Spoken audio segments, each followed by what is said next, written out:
Some of you may remember a time where Family Guy was one of the most popular things ever. From the merchandise always being in store, to TV promotions, The fun starts when Brian becomes a hopeless drunk. Those are huge boobs. What? and any of these DVDs that you may have sitting in your house somewhere. Family Guy has always been a hit or miss for most people. Some will compare its writing style to other popular adult animations and either love it or hate it. I personally was always more of an American Dad fan when it came to the McFarlane shows, but I don't doubt that the mid to late 2000s was peak Family Guy, with some of the most memorable episodes of the series, That's good, OJ. one of those being the Blue Harvest special.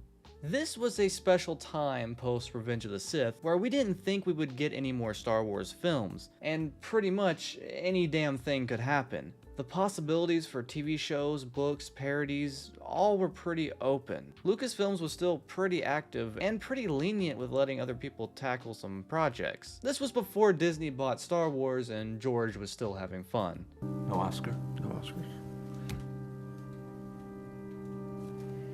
Being that Family Guy was one of the most popular TV shows at the time, love it or hate it, the idea of a full-scale, hour-long special to parody the entirety of A New Hope, with Family Guy characters substituting the Star Wars ones, was, well, a pretty damn good one. The special would be followed by 2 sequels which would build a trilogy known as the Laugh It Up Fuzzball trilogy. Of course, a reference to the line said by Han in Empire Strikes Back. With it being Star Wars Day, I thought it'd be interesting to revisit these unique specials and their sequels. Blue Harvest is technically the season premiere of Season 6, which aired on September 23rd of 2007. The title is a reference to the fake-out used during Return of the Jedi's filming to avoid any interference. According to Seth MacFarlane, choosing to do a Star Wars parody was a no-brainer, given that nearly everyone on the staff of Family Guy was a fan of the series. More than just fans, it was a major part of their lives. Star Wars had been parodied many times in quick jokes in the series, as well as many other popular adult animation titles. This was the first project to really tackle a full film parody from Fox. At the time, Fox and Lucasfilms were still connected, and the Family Guy staff would often send their skits to Lucasfilm to get permission before airing. It seemed no one really had an issue at the time with the skits. George Lucas supposedly hadn't seen the show prior, but his son was a big fan of the series. Well, our TiVo is completely filled up with Family Guy.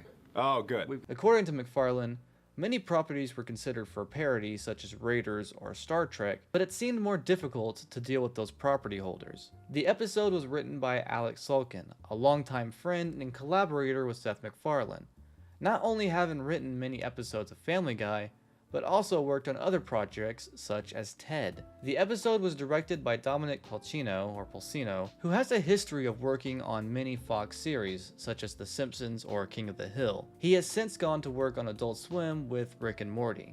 Lucasfilm did have one condition for the project. The characters had to look similar to their film counterparts. And they held that agreement. I think a lot of the praise for the special should go to its art direction. Everything here present to us is evident love of Star Wars.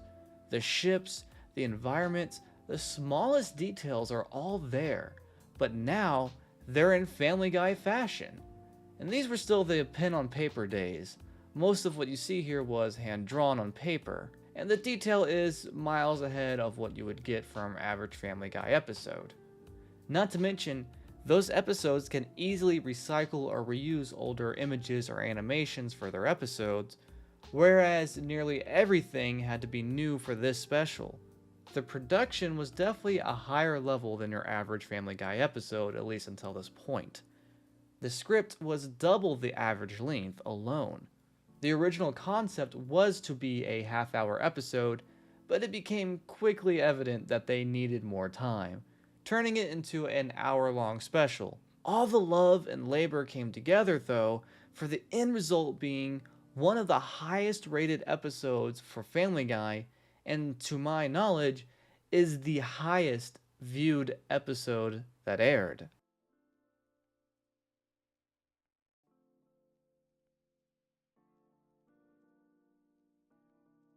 Blue Harvest was also previewed at Star Wars Celebration and Comic-Con, both to overwhelmingly positive response, and it was only a taste of the full project. The episode begins in a familiar Family Guy setting, an opening score from Walter Murphy at the Griffin House at night watching TV. The power cuts off and Peter decides to recite Star Wars. Let's begin with part 4. I think at some point we may have forgotten that this episode is actually Peter telling the family his version of A New Hope. The opening crawl alone is just a string of Peter's train of thought, roping up to a joke that shows us that Leia is Lois, and how Peter views both. The opening is almost shot for shot, using the score from the film, which Lucasfilm gave them the rights to use the music from the films, while Murphy would fill in some blanks. The music was definitely the most exciting part for Seth in the DVD commentary. And the Star Destroyer has a Bush bumper on it. Boy, isn't that dated. Adding layers to the political humor of Family Guy and the political drama of Star Wars. I'm not leaning one way or the other, I'm just calling it how it is. Yeah, if you don't like Family Guy humor, there's almost nothing this special has to offer for you. I will say though, Family Guy has moments of good humor and moments of bad, and this episode is mostly the good. One of the best things about this episode is the lack of cutaways. There were always cutaways, sure, but it never felt like it consisted more of the episode than the actual story, until it did. But it's also kind of the heart of the show. But you don't have to worry about that with this special. And I think fans should also be able to appreciate the sheer detail put into recreating these famous scenes. Darth Vader as Stewie, I recall being a pretty common comparison made before this episode was even conceived. I distinctly recall fan edits meshing the two characters together back in the early days of the internet. Do people even still watch game shows? This may be the biggest flaw of this special. Some of the humor is very much set in its time, and that may be difficult for some younger viewers going into this. But in all fairness, for one front, Family Guy isn't made for kids, and a lot of its humor is based on older pop culture in general, mostly the 80s. It's interesting to see how the special also plays on that. They talk about how Family Guy has always been about celebrating and mocking pop culture, and Star Wars, being one of the biggest pop culture phenomena ever, made sense to parody it. But they still managed to incorporate many other pop culture references into this special as well. A lot of the responses on this episode thought that they used rotoscoping on the original film for some of these sequences. No. There are some digital elements. Just look at R2 compared to the rest of the environment. They did not rotoscope the film. Everything was done by hand except for some digital properties. One thing that surprised me was the explosions. I had thought those were from the original films, but no, they did it themselves.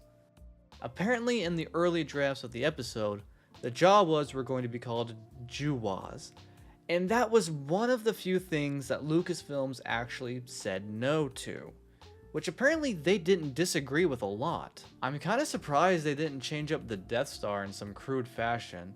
It actually looks good, and I think this shows that although this is a parody, it's made out of love, and they wanted to keep some elements familiar to the audience without outrightly mocking all of it. A lot of the ships and speeders are the same, except for elements that have been made wider or larger to accommodate the character sizes. And then you have iconic moments that are deep and meaningful that they don't really make fun of specifically, but rather build jokes around them, like the John Williams bit. This one was never really that funny to me. I think it's supposed to be a Blazing Saddles reference. Alright, the Danny Elfman bit did get a chuckle out of me, I'll admit. Another instance would be Luke finding Leia's hologram. The show in general steered away from any weird sexual tension between Luke and Leia in this version, and I appreciate that. Oh, by the way, here's an Al Harrington joke, which I believe had not been done in the main show yet at this point. I think it's still a callback to the untold Family Guy story. Family Guy experts, feel free to correct me if I'm wrong on that. If that were the case, however, It would be an odd joke that probably wouldn't land for those without context. Most of this is made for Family Guy fans who were probably blitzered out of their minds anyway. I can also appreciate the show for poking fun at the limitations of the original or some of the clunkier writing. She said Obi-Wan Kenobi. I wonder if she means old Obi-Wan Kenobi. I can only see Tusken Raiders as Opie now. I remember when they casted Herbert as Kenobi, it was a pretty controversial take. But if you think of the simple fact of Luke being Chris, what other old person is there to use except maybe Carter? The special does remind us that Herbert is not a good person. And we paid to keep the families of those children quiet, so... The Cantina sequence is great. There's a lot of Easter eggs here. Home movies, Bender, some kind of xenomorph thing, Roger. Apparently Bobby Hill was supposed to be here as well, but that was cut. This is perhaps a good moment to point out that the TV broadcast was shortened, but all of the scenes are restored in the DVD releases. I wish that they had an option for both versions like a lot of the season DVDs did for episodes with differences. Some were just shortened scenes while others were cut completely. The biggest one was Biggs, which meant that Joe did not make the TV broadcast at all, the original airing at least. I hadn't even considered that, but according to the DVD commentary, Biggs' scenes were cut. Which is pretty funny, since Biggs was a bigger character in the original film also, but was reduced when his Tatooine scenes were removed from the final cut. This line apparently offended Mark Hamill a lot. And the only actor whose career isn't destroyed by this movie. Given that Mark Hamill involves himself with a lot of satires and voice acting, it must have really hit a nerve for him. And I can kinda get that. I think it's true that some of these actors struggled to do more outside of Harrison Ford, who did have quite a big career after. Carrie Fisher reportedly wasn't offended by the joke, however. For what it's worth, Mark Hamill has worked with Robot Chicken, and that includes Star Wars skits. In the commentary for whichever episode he was on, he stated that he did like those types of shows. It's not the first case of someone having difficulty with Family Guy or Seth MacFarlane, though. I love Bruce. The Falcon leaving the port actually looks really damn good. This is my favorite joke in the entire special. Unironically, I like the news joke a lot. It kind of brings more life into the sheer size of the Death Star. I mean, this space station is huge. Imagine all the different types of environments that could exist within it alone. I know it's a space station, but there's so much that could happen in it. She said no. Should we still do it? Yeah. I laughed far too hard at this bit. I had a hard time paying attention in this section because I was too busy laughing my ass off at Peter wearing his glasses outside the Stormtrooper helmet. I don't think I ever noticed that on my little CRT before, but watching this on a bigger screen made it more noticeable. I also find it quite funny having this pedophile performing a song and dance in reference to a movie about an adult man in love with a child. Holy shit! I kid you not, I referenced this many times throughout the week and have for years. And there's your Meg cameo. Apparently Mila Kunis still got paid. I don't know if that's actually true or not. And of course, there's the couch. I'm taking this. I'm taking this couch. Which might be one of the funniest gags in television comedy. This is a level of comedy that works with relatability. How many of you tried to move a couch, especially through a door that doesn't fit? It fucking sucks. And the image of Peter hanging on the couch as the ship flies away is just so stupid funny. The TIE Fighter sequence is pretty cool. I really wanted R2 to do this in Clone Wars. And the airplane joke is actually funnier if you've seen the film. Not only to understand the reference, but on the level of how the joke works. In Airplane, he repeatedly states this line multiple times, and now there's an additional moment of it being used in Family Guy. The Squadron jokes are pretty good, but I again think that some of the younger viewers might have some difficulty with this. My favorite is Red Fox. I don't even think most people my age know who that is, and I'm in my mid-20s. The actual sequence is handled very nicely, and you can tell they put a lot of hard work into recreating one of the most famous scenes from the film, if not the most memorable. This is my second favorite joke in the special. Hooray, I have you your sandwich! Yay! My what? My what? Oh, yay! Isn't it weird how celebratory they are when more than half of their pilots just died?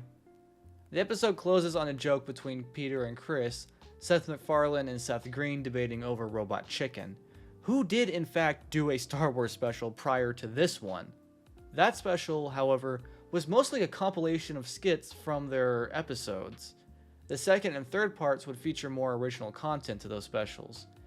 And yes, I am a fan of Robot Chicken and those specials. By the way, unlike Blue Harvest, the Robot Chicken Star Wars special did win an award and was actually a nomination for an Emmy. As mentioned before, Blue Harvest was the most viewed Family Guy episode on TV and was met with positive response from fans and critics alike. Not everyone liked it, but it did well enough to warrant a sequel, Something Something Something Dark Side, a title which is a callback to a previous Family Guy joke. Something, something, something, dark side. This special was a direct-to-video release, although I swear, I remember watching it on Adult Swim with the promotions for the DVD release date. Maybe I'm mixing it up, as it's been many years now, but I definitely recall watching its Adult Swim air before buying the Blu-ray, which I got when it was still fresh.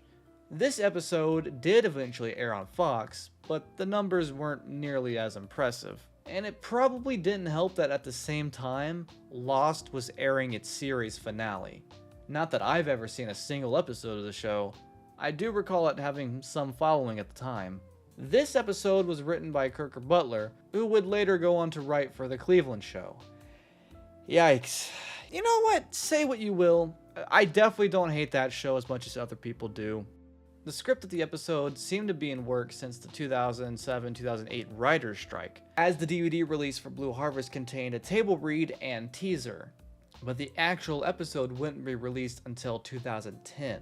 The production of this episode isn't as well documented, and even the commentary was rather bare, outside of some key features. Most notably, the picture quality is significantly better. We're not quite at 16:9 just yet, but we've got some early TV HD here. It's also the first special to come out on Blu-ray. Blue Harvest was re-released on Blu-ray alongside the Trilogy box set, but the quality really isn't upscaled. This is also the last episode to be hand-drawn animatics. The special has the same opening premise.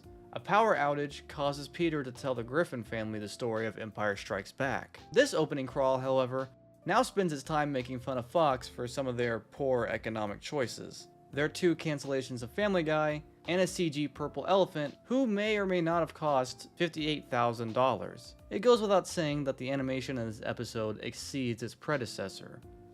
And it's the last of its kind. This is a nice split between the classic era versus the new modern era of Family Guy. The movements are clean, and again, the attention to detail in the environments and the ships are uncanny. I must admit, I didn't find this episode to be quite as funny. However, I did find myself somehow more invested with it. The jokes didn't land as much, but the direction, animation, and attention to the source material were all enough to keep me hooked. Maybe even more so than the first. Empire is my favorite Star Wars movie, so that may also be a factor. Notice the nice detail of the snow and mist. This is all part of the advancements in digital editing. Apparently this Juicy Fruit section was meant for a separate episode, but landed here. Unfortunately, it just feels like filler to eat up time, and I'm not very fond of it. I also quote this far too much in my life. That's Alan's dog. I know. Oh no. I know. I'm still waiting for the official AT-AT with Crocs toy to drop. The Hoth battle looks pretty damn good. I think it was one of the most difficult sections, if not the most difficult section, to animate with all of the details. This is my favorite joke in the episode. The asteroid field section also looks great. Look at the movement of the ships and the asteroids. That's so good. Anyone remember these Allstate ads? I'm not sure why Carl, voiced by John Benjamin, was set to play Yoda. He was originally going to be a character in Blue Harvest that got scrapped. They use his obscure knowledge of films and quite literally just have the character take over Yoda, and it doesn't really do anything for me. Now the Empire military ad, though, I really like this bit. It's not an original idea by any means. I remember videos like this being around on the internet, and it was a gag my buddies and I used to joke about when we were kids, but I still appreciate it in this. They might want to update that recruitment video though.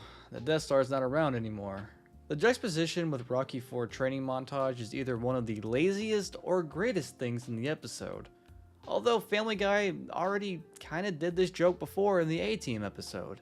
Again, not all of the jokes land the same later on.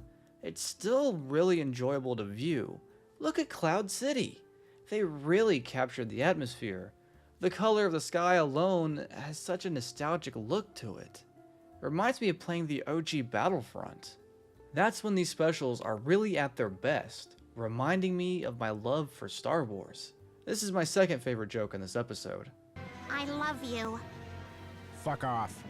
I remember this particular line from promotional ads, and I think that's why I hate it. The episode ends with a Back to the Future gag and return home to the Griffins, and we get another mocking of Robot Chicken.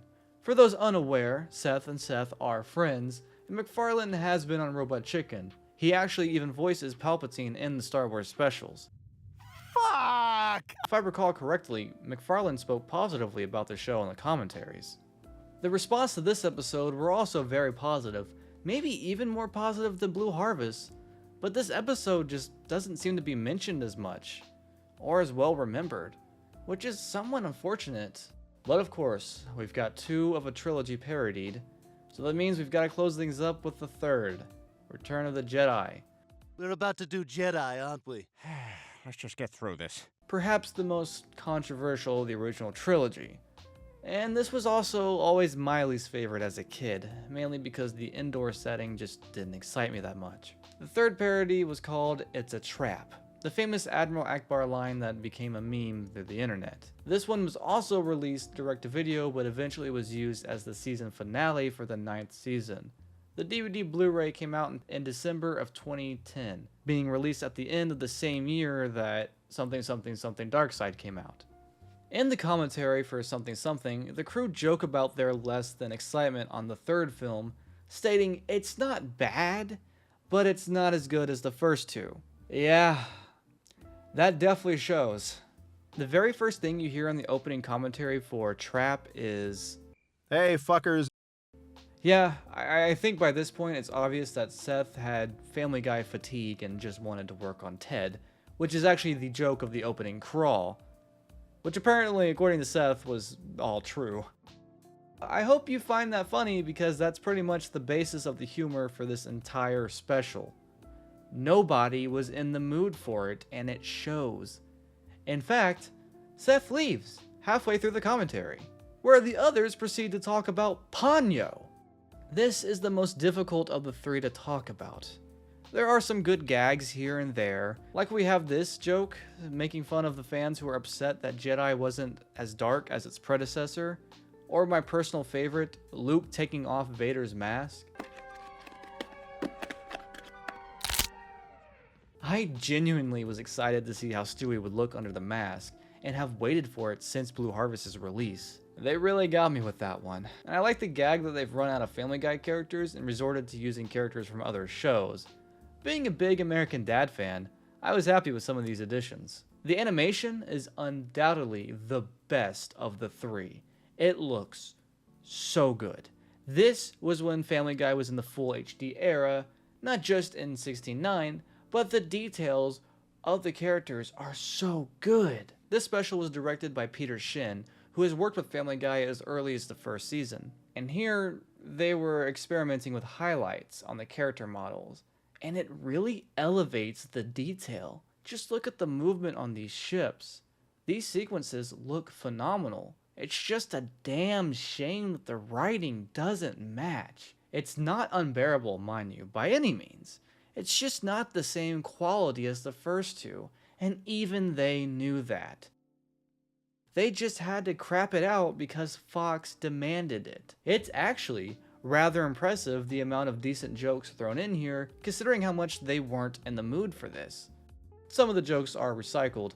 This bit here was also used in Robot Chicken's third Star Wars special, which came out days before this one. That's incredibly close to really call it a ripoff. It's just crazy coincidental. It's also funny that this bit, which itself is a joke from Blues Brothers, ended up recycled in Ted 2. And the episode ends with yet another banter between Chris and Peter, with a prolonged joke about Seth Green, and the false possibility of Cleveland Show covering the prequels. For better or worse, the Family Guy Star Wars episodes are pretty special, particularly the first two, as they really accumulate all the things that we love of the show before it ended up in its current state. Truthfully, I haven't seen an episode in a while of any of the Fox shows really.